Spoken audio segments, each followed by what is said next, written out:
Resident Evil 5, Chapter 5-3. So we've killed that big black goo thing, and this is the first... No, this is the second level that I've used a human partner on, which is nice, because the very end of this level I just could not beat with the AI.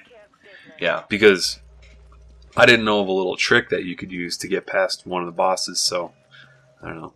If I was really bored, I would go back and try it, but I don't care anymore. I've recorded and I've moved on. You've played enough Resident Evil 5. I've played enough Biohazard 5. So on this level,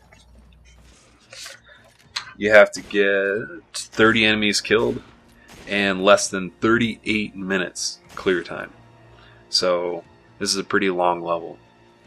Yeah. And because I'm using a human partner now, we had to be careful that I had enough kills, or to make sure that I had enough kills, because he was killing a lot of people too the first time we ran through it, and I didn't get the S ranking because you don't share total kills.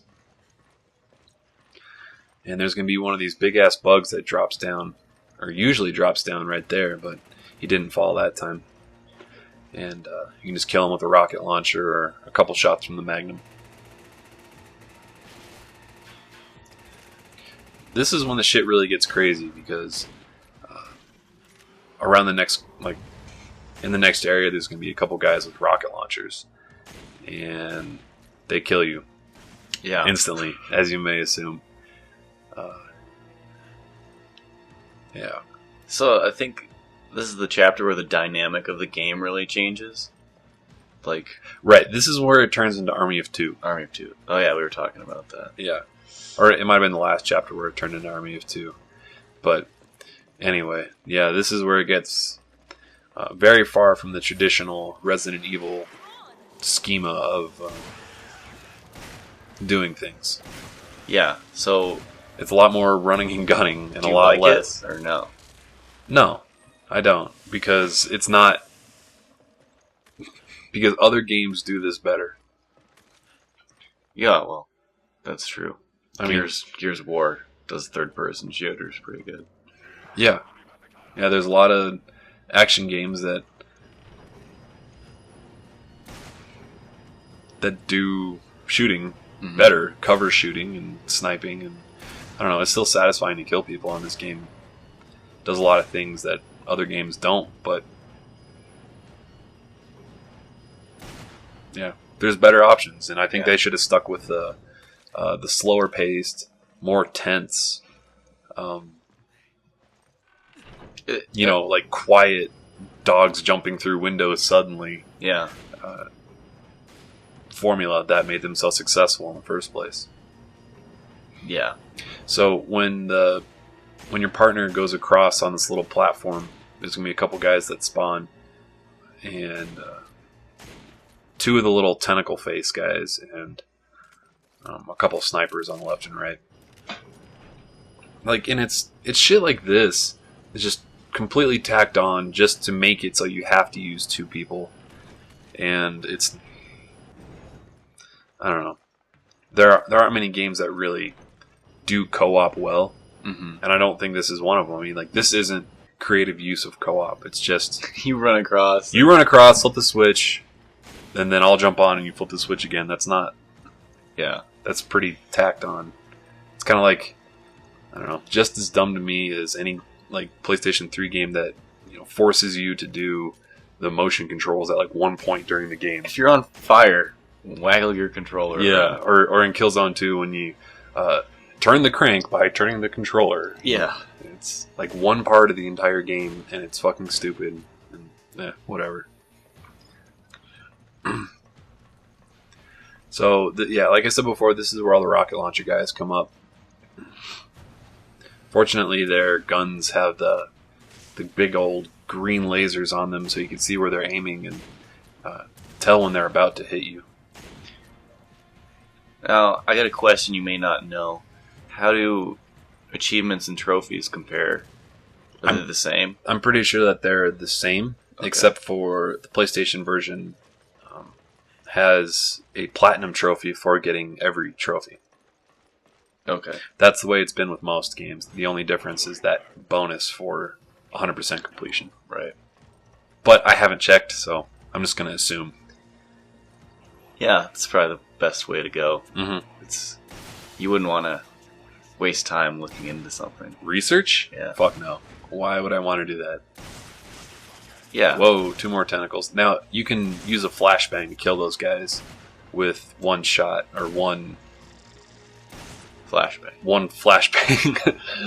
if you aren't playing on the hard difficulty and have infinite ammo and all that good stuff. But there's another guide for that, right?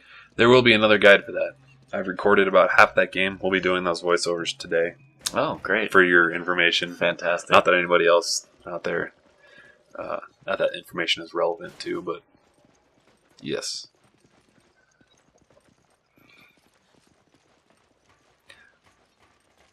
Now, I've really felt that like the guys who did the design for Lost Planet helped with the design for this game, because like the the last level of the game felt very similar to this room.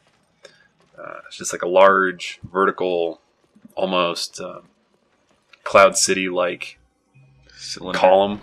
Yeah.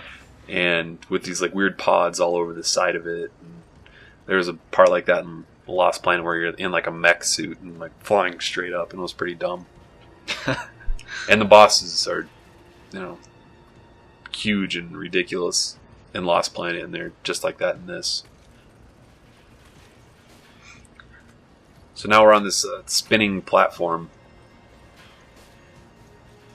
and in a second or two, some zombies or infected or whatever they're called, army of 2 mercenaries, they're going to flip a switch and they're going to stop the thing from going up as it spins, and it's just going to sit in one spot. Yeah, you can see them right there. And you have to shoot them in the face to let go of the handle. Something's stopping it. So it's still spinning? Yeah, it's still spinning, but more slowly now. It seems like it makes it more difficult. It does make it quite a bit more difficult to shoot, so you really need a sniper rifle for this, and having an automatic sniper can make it a lot easier, so you can just kind of spam shots. When I tried recording this part using the computer AI, I showed off a little bit and was using the Magnum without the scope to shoot those guys from far away. But yeah, the computer's too dumb to handle the last part of this game, so I gave that up.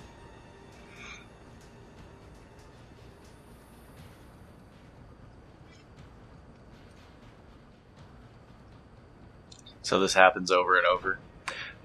Twice, and then you get to the top part, and the platform stops. Yeah, you can see that platform above me, a little catwalk rather, and